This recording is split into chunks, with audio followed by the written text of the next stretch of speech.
warahmatullahi wabarakatuh. Selamat pagi, siang, sore adik-adik. Perkenalan dulu yuk.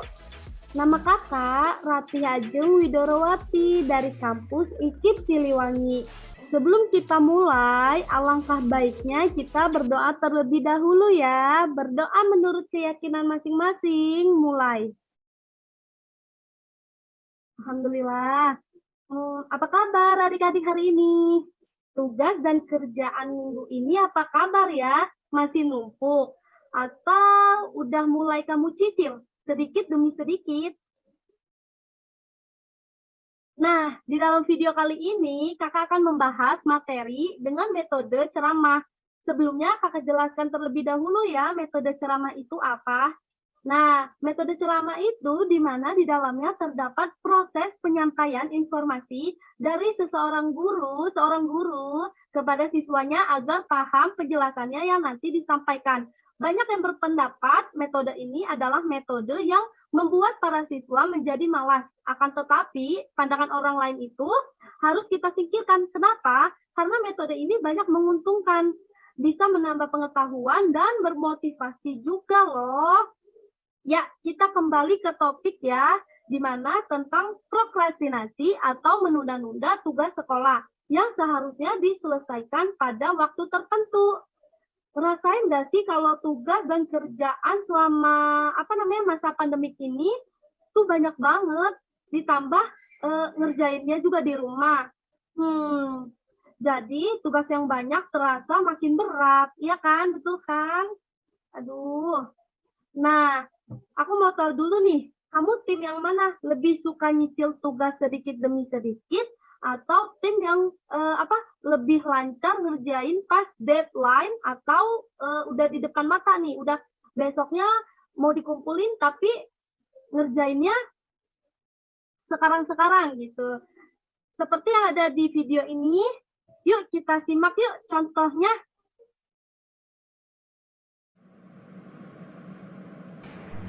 Bosan gue nih, main terus gue. Apa gue ke kafe aja sama si Hang? Udah deh, gue ke kafe aja sama si Hang. Lama kali busnya datang. Udah lama gue nunggu nih.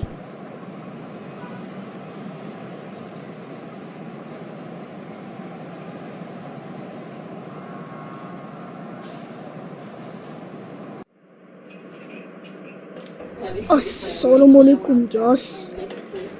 Waalaikumsalam. Lu Hang, ayo duduk. Omong PR lu udah siap, Jas. PR apaan? Kan kita nggak ada PR, Hang. Ada, Jas. PR MTK lo. Masa iya, Hang? Nggak percaya gue. Lu nggak percaya sama gue, lu Jas. Gue pikir begitu. Nanti gue lihat lagi. Coba aja lihat, pasti ada.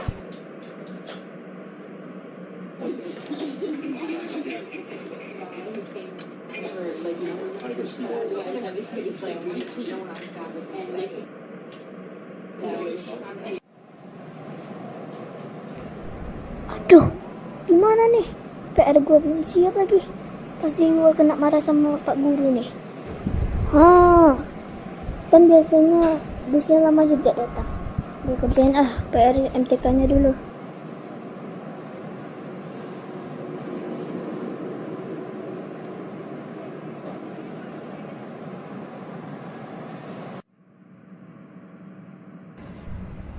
Udah siap PR MTK-nya anak-anak.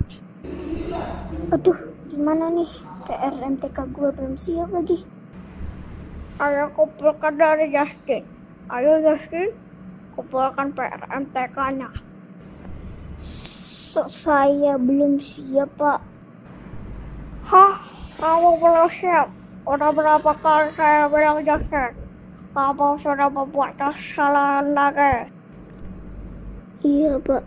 Saya minta maaf, Pak, atas kesalahan saya. Iya, saya maafkan. Kalau kamu buat lagi, saya tidak akan maafkan kamu. Iya, Pak. Dan jangan kamu buat lagi ya. Makasih ya, Pak. Ya, yang bagi anak-anak jangan diteror si Justin ya. Karena dia malas buat PR dari gurunya. Dan jangan diteror perilaku Justin. Oke. Jangan seperti Justin ya adik-adik. Semoga adik-adik dapat pelajarannya ya dari lihat video yang tadi yang sudah diputar. Nah, prokrastinasi atau menunda-nunda tugas ini seseorang yang mempunyai kesulitan untuk melakukan sesuatu sesuai batas waktu yang telah ditentukan, sering mengalami keterlambatan, mempersiapkan sesuatu dengan sangat berlebihan maupun gagal dalam menyelesaikan tugas sesuai batas waktu yang telah ditentukan. Dikatakan sebagai seorang yang melakukan prokrastinasi. Sehingga prokrastinasi dapat dikatakan sebagai salah satu perilaku yang tidak efisien dalam menggunakan waktu dan adanya kecenderungan untuk tidak segera memulai suatu pekerjaan ketika menghadapi suatu tugas. Nah, prokrastinasi dapat dipandang dari berbagai segi karena prokrastinasi ini melibatkan berbagai unsur masalah yang kompleks yang saling terkait satu dengan yang lainnya. Prokrastinasi bisa dikatakan sebagai hanya suatu penundaan atau kecenderungan menunda-nunda memulai suatu pekerjaan. Namun, prokrastinasi juga bisa dikatakan penghindaran tugas yang diakibatkan perasaan yang tidak senang terhadap tugas dan ketakutan untuk gagal dalam mengerjakan tugas.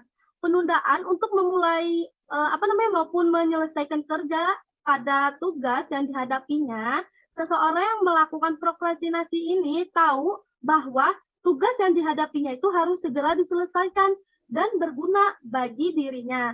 Akan tetapi, dia menunda-nunda untuk mulai mengerjakannya atau menunda-nunda untuk menyelesaikan suatu tuntas jika dia sudah memulai mengerjakannya sebelumnya. Orang yang melakukan prokrastinasi ini memerlukan waktu yang lebih lama daripada waktu yang dibutuhkan pada umumnya dalam mengerjakan suatu tugas. Gitu. Seseorang yang prokrastinator menghabiskan waktu yang dimilikinya untuk mempersiapkan diri secara berlebihan maupun melakukan hal-hal yang tidak dibutuhkan dalam penyelesaian suatu tugas tanpa memperhitungkan keterbatasan waktu yang dimilikinya. Kadang-kadang tindakan tersebut mengakibatkan seseorang tidak berhasil menyelesaikan tugasnya secara memadai. Kelambanan. Dalam arti kelambanan, itu kerja seseorang dalam melakukan suatu tugas dapat menjadi ciri yang utama dalam prokrastinasi akademik ini. Seorang prokrastinasi dengan sengaja tidak segera melakukan tugasnya karena menurut dia tugas ini sudah atau tidak masuk ke otak loh. Mending melakukan aktivitas lainnya yang dipandang lebih menyenangkan dan mendatangkan hiburan seperti kalau ada yang suka membaca, pasti dia membaca koran, majalah, buku cerita, ataupun lainnya.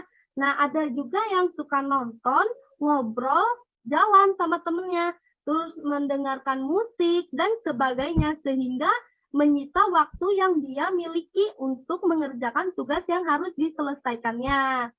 Begitu, teman-teman, adik-adik. Terus ada macam-macam prokrastinasi. Yang pertama itu prokrastinasi aktif, di mana mereka yang mempunyai kemampuan untuk membuat keputusan dan melaksanakan tugas pada waktunya. Akan tetapi, mereka dengan leluasa menunda-nunda tugas tersebut dan berfokus pada tugas-tugas penting lainnya. Jadi kayak tugas ini diabain dulu nih, ditunda sehingga mungkin menurut dia susah atau seperti apa ya, sehingga dia menyelesaikan tugas lainnya yang menurut dia lebih mudah dan mungkin penting gitu ya. Yang kedua, itu ada prokrastinasi pasif, di mana pelaku prokrastinasi ini dalam pengertian yang umum secara kognitif pasif, prokrastinator pasif ini tidak mempunyai niat untuk melakukan prokrastinasi, tetapi mereka tetap menunda tugasnya karena mereka tidak mampu membuat keputusan secara cepat dan bertindak secara cepat pula. Seperti itu. Wah, kayaknya bosan ya gini terus. Gimana kalau kita bernyanyi dulu yuk biar semangat? Gimana mau? Oke, kita bernyanyi mengenal panca indera ya. Ikuti kakak ya. Yang ada di rumah juga semuanya. 1, 2, 3. Anak-anak semua, mari kita belajar mengenal panca indera. Ada 5 macamnya. Mata, hidung, telinga, lidah juga dan kulit.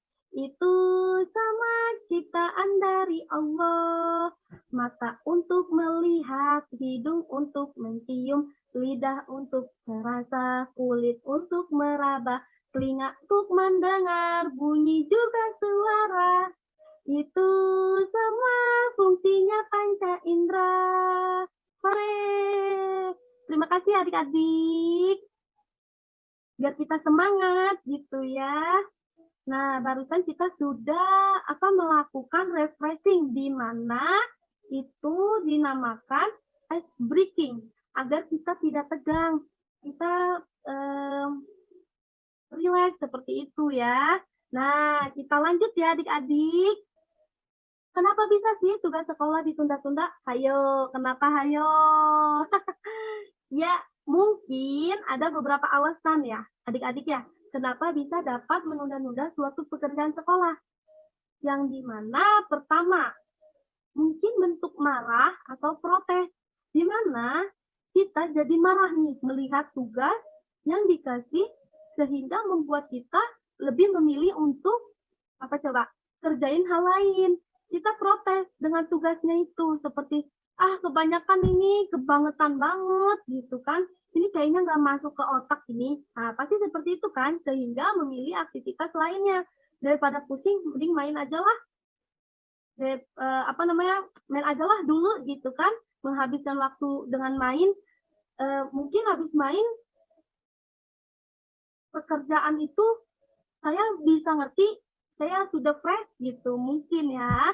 Yang kedua, itu adanya keraguan. Aduh, aku bisa nggak ya?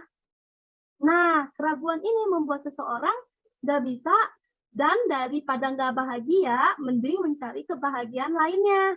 Itu. Yang ketiga, itu karena kesempurnaan ini hanya khususnya buat orang yang punya tipe kepribadian perfeksionis.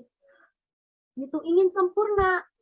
Makanya ditunda gitu ya, pengen benar-benar betul-betul gitu jadi sempurna, seperti dicicil dulu sambil ditunda, inginnya supaya betul-betul sempurna gitu, tapi nanti dikerjainnya kalau moodnya bagus untuk ngerjain gitu kan. Nah, selanjutnya itu ada dampaknya. Apa sih dampaknya ini dari prokrastinasi ini apa ya? Gitu. Nah, dampak dari prokrastinasi ini ialah yang pertama pengerjaan tugas tidak tepat waktu. Iya dong, pasti. Yang kedua, terkadang penyelesaian tugasnya itu tidak tepat waktu, sama ya kayak poin pertama. Yang ketiga, merasa sangat tertekan dan pesimistis, terutama dengan kemampuannya dalam mencapai hasil prestasi yang memuaskan. Yang keempat, itu memperbesar peluang kegagalan. Yang kelima, itu ada menimbulkan perasaan bersalah dan depresi.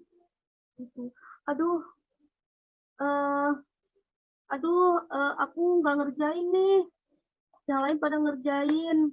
Jadi dia ngerasa bersalah, kenapa sih nggak ngerjain gitu, kenapa bisa nyampe lupa gitu kan, sehingga dia nyampe depresi gitu. Ya, terus tadi sampai mana? Lupa. Sekarang kelima. Terkadang senang bekerja di bawah tekanan. Jadi dia ngerjain tapi sambil terburu-buru seperti itu. Kayak, oh ya ini deadline-nya bentar lagi gitu. Jadi di bawah tekanan. Terus yang keenam, itu terkadang merasa tertentang dan termotivasi dalam bekerja sehingga mereka kebal dan mampu bertahan dalam menghadapi berbagai macam kondisi. Seperti itu, adik-adik. Nah, bagaimana sih cara mengatasi prokrastinasinya ini? Yang pertama, ayo ubah cara pandangmu. Mungkin sekarang kamu lebih suka buat ngelakuin hal yang lebih menyenangkan dibandingkan mengerjakan tugas yang sulit dan bikin pusing. Tapi kamu sadar nggak sih ada efek dari menunda ngerjain tugas itu? Kayak yang aku bilang tadi, kakak bilang tadi, nunda tugas bikin hasilnya jadi nggak maksimal. Terus bakal ngerasa bersalah. Seperti itu ya. Nah, sekarang coba kamu ubah pandanganmu itu, fokuslah pada mengapa kamu mengerjakan tugas ini, apa manfaat mengerjakannya, menyelesaikannya itu apa manfaatnya. Sebagai contoh itu, kamu berniat untuk ngeberesin lemari nih, tapi setiap hari selalu nunda. Nunda nih kamu ngeberesnya, oh udahlah nanti aja gitu kan. Kamu mikir males banget gitu nyusun-nyusunnya, atau pakai alasan belum ada mood gitu kan. Daripada mikir gitu, coba mindset-nya itu ubah. Kalau kamu beresin sekarang, baju kamu itu bakalan cepat tersusun rapi gitu. Terus kamu juga enak untuk memilih baju yang mau dipakai. Bajunya pun nggak kusut kan. Nah, selain itu, kalau ada baju yang masih bagus atau udah nggak kepake, kamu bisa donasikan ke orang yang membutuhkan. Seperti itu. Selain baju, kamu rapi, bisa beramal juga loh. Bener kan? Kayak kata pepatah, sekali dayung, 2-3 pulau terlampaui. Seperti itu. Nah, kamu bisa mengubah cara pandangmu ke manfaat apa yang kamu dapatkan pas selesai ngerjain tugas tersebut. Mengubah cara pandang ini bisa bikin kamu lebih semangat pas mau ngerjain tugas itu. Itu ya adik-adik. Yang kedua, itu fokus pada kenyataannya. Jangan ngebohongin diri kamu sendiri, ngebuat jadwal yang ujung-ujungnya akan kamu langgar. Sama aja kamu ngebohongin diri kamu sendiri gitu kan. Jadi pas kamu mau bikin jadwal untuk kegiatan, kamu harus pastiin dulu kamu itu mampu untuk memenuhi jadwal tersebut. Misalnya, kamu berniat untuk lari pagi, tapi kamu tuh sebenarnya susah banget bangun pagi. Kalau gitu, jangan bikin jadwal lari di pagi hari itu. Kamu bisa melakukan sore-sore seperti itu ya. Nah, latih diri kamu untuk komitmen sama jadwal yang udah kamu bikin. Adalah salah satu cara dalam kamu bisa lepas dari prokrastinasi tersebut. Tuh. Gitu. Kamu juga jadi lebih menghargai diri kamu sendiri loh, diri sendiri gitu. Yang ketiga, itu perkecil tugasmu. Seperti itu ya. Aku tahu pasti males banget kan ngelihat tugas yang numpuk dan banyak banget. Nah, bikin kita itu lebih lebih memilih buat menunda-nunda pekerjaan tugas kita itu, ya kan, benar kan? Nah, gimana kalau kita potong-potong tugas itu jadi kecil? Misalnya ya adik-adik, misalnya itu kamu ada tugas buat nulis. Mungkin hari ini kamu belum kebayang nih mau nulis apa. Terus kamu bikin jadwal untuk diri kamu sendiri. Hari ini harus udah mulai bikin kerangka atau outline-nya. Besok mulai cari nih bahannya sampai akhirnya kamu berkomitmen untuk mulai menulis seperti itu. Membagi tugas kayak gini bisa ngebantu kamu biar nggak ngerasa lelah gitu. Ngelihat tugas yang berat dan bikin kamu lebih berdaya. Seperti itu. Coba deh. Terus yang keempat, jangan banyak alasan. Tunggu mood lah. Ya itulah, jangan banyak alasan, tunggu mood baru ngerjain gitu. Otakku lebih lancar kalau udah deket deadline. Masa bisa aku kerjain besok? Masih bisa kok. Nah, hayu siapa nih yang sering ngomong kayak gitu? Ayo, siapa nih? Jadi mulai hari ini stop pikiran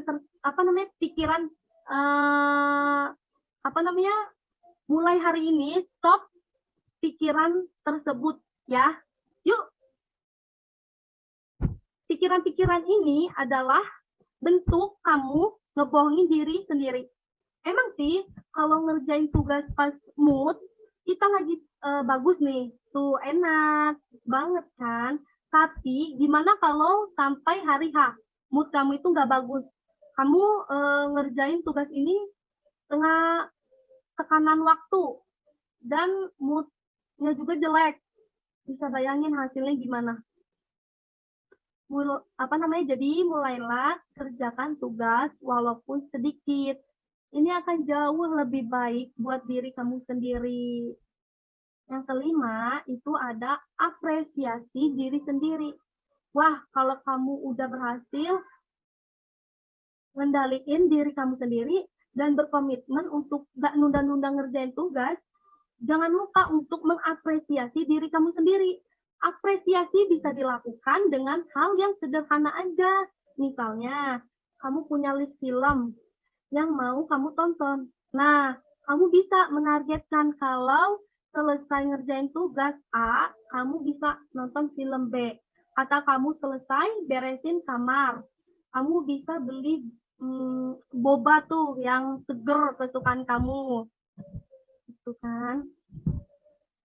Kalau kita mengapresiasi diri kita sendiri, bisa bikin kita lebih semangat buat menyelesaikan tugas dan nggak nunda-nunda lagi. Jadi, mau sampai kapanpun adik-adik nunda ngerjain tugas itu, pada akhirnya mau nggak mau tugas tersebut tetap harus adik-adik selesaikan. Kakak tahu sih, buat ngilangin kebiasaan ini tuh nggak mudah. Pasti banyak godaan di tengah jalan. Tapi coba aja dulu pelan-pelan, pasti bisa.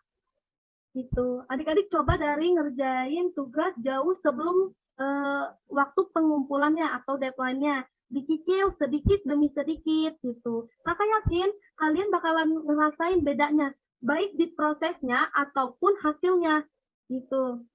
Dengan ini, kakak harap kalian itu bisa terbantu dan bisa lebih maksimal dalam mengerjakan tugas gitu kan. Nah, kalian bisa berkembang pelan-pelan seenggaknya mulai hari ini stop menunda-nunda tugas ya.